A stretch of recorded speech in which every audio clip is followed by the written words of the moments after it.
Good morning दोस्तों, स्वागत है आपके अपने यूट्यूब चैनल नैतिक पथ क्लासेस पर। कैसे हैं आप सब। आज की धमाकेदार अपडेट ये कि लगातार जो पीपी में गड़बड़ी देखने को मिल रही है, तो आज एक और इन्फॉर्मेशन उसी से संबंधित पीपीपी में गड़बड़ी यानी कि जो आपका परिवार पहचान पत्र जिसे हम फैमिली आईडी के नाम से भी जानते हैं, उसमें फिर से गड़बड़ी पाई गई है।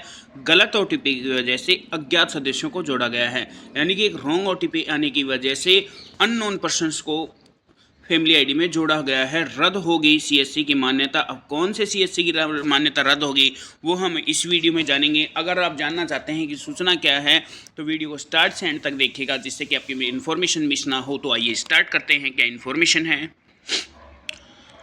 तो साथियों, ये है इन्फॉर्मेशन। पीपी में गड़बड़ी, गलत ओटीपी से अज्ञात सदस्यों को जोड़ा, मुकदमा दर्ज। हरियाणा परिवार पहचान पत्र अधिनियम 2021 के तहत सोनीपत में पहला मुकदमा दर्ज, यानी कि हरियाणा के सोनीपत में पहला इससे अगेंस्ट मुकदमा है जो दर्ज कर लिया गया है। डिटेल में इन्फॉर्मेशन है कि परिवार पहचान पत्र यानी कि पीपी में गड़बड़ी के मामले खुलने लगे हैं। परिवार पहचान पत्र में गलत मंशा से नए नाम जोड़ने का मामला सामने आया है। अतिरिक्त उपायुक्त ने कॉमन सर्विस सेंटर, जिसे हम सीएससी के नाम से भी जानते हैं, संचालक के खिलाफ पुलिस आयुक्त को शिकायत देकर थाना सदर में हरियाणा परिवार पहचान पत्र अधिनियम के तहत मुकदमा दर्ज कराया गया है। इस अधिनियम के तहत दर्ज होने वाला यह पहला मामला है। पुलिस आयुक्त को भेजी शिकायत में अतिरिक्त आयुक्त अंकिता चौधरी ने बताया कि उनके पास मूर्ति देवी FID 5 UGI 9475 ने शिकायत दी थी कि उनके परिवार पहचान पत्र में 29 अतिरिक्त सदस्यों को गलत मंशा से जोड़ा गया है। जांच के बाद पता चला कि सोनीपत के गांव बैयापुर निवासी उमेश एक सीएससी संचालक है। उमेश ने अपनी ऑपरेटर आईडी का दुरुपयोग कर यह गड़बड़ी की है। उमेश ने 7 अज्ञात सदस्यों को परिवार फैमिली आईडी में जोड़ने के लिए गलत ओटीपी का इस्तेमाल किया। नए सदस्य जोड़ने के लिए मुखिया से ओटीपी लेना जरूरी होता है। परिवार पहचान पत्र सरकार की एक महत्वपूर्ण योजना है जो नागरिकों को उनके परिवार से जुड़े डाटा का सटीक प्रबंधन सुनिश्चित करती है। योजना के तहत किसी भी सदस्य को जोड़ने के लिए संबंधित परिवार के मुखिया यानी कि HO हेड ऑफ फैमिली का ओटीपी जरूरी होता है। इस मामले में परिवार के मुखिया के पास कोई ओटीपी नहीं आया है।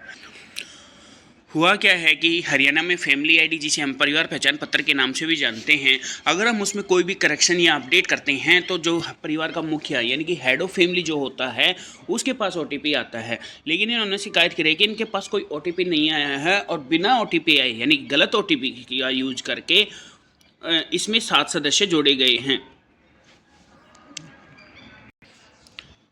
ये यहाँ पे मेंशन है कि उमेश ने 7 अज्ञात सदस्यों को परिवार आईडी में जोड़ने का गलत ओटीपी से प्रयोग किया है।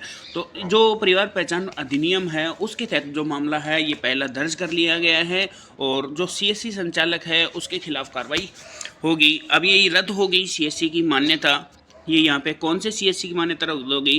थाना सदर सोनीपत में सीएससी संचालक के खिलाफ मुकदमा दर्ज किए जाने के बाद अब सीएससी की मान्यता रद्द किए जाने की प्रक्रिया शुरू कर दी गई है। सीएससी का लाइसेंस वापस लिया जाएगा। इसके साथ ही इस मामले में हरियाणा परिवार पहचान पत्र अथॉरिटी, जिसे हम HPPA के नाम से भी जानते हैं, पंचकुला के मुख्य कार्यकारी अधिकारी, नागरिक संसाधन सूचना विभाग के सचिव और जिला समन्वयक CSC को भी दी गई है। एक यहाँ पे इन्फॉर्मेशन है, सोनीपत के ऑपरेटर आईडी से झज्जर में प्रयोग। सोनीपत के ऑपरेटर आईडी से झज्जर में पीपीपी का काम होने का पता लगा है।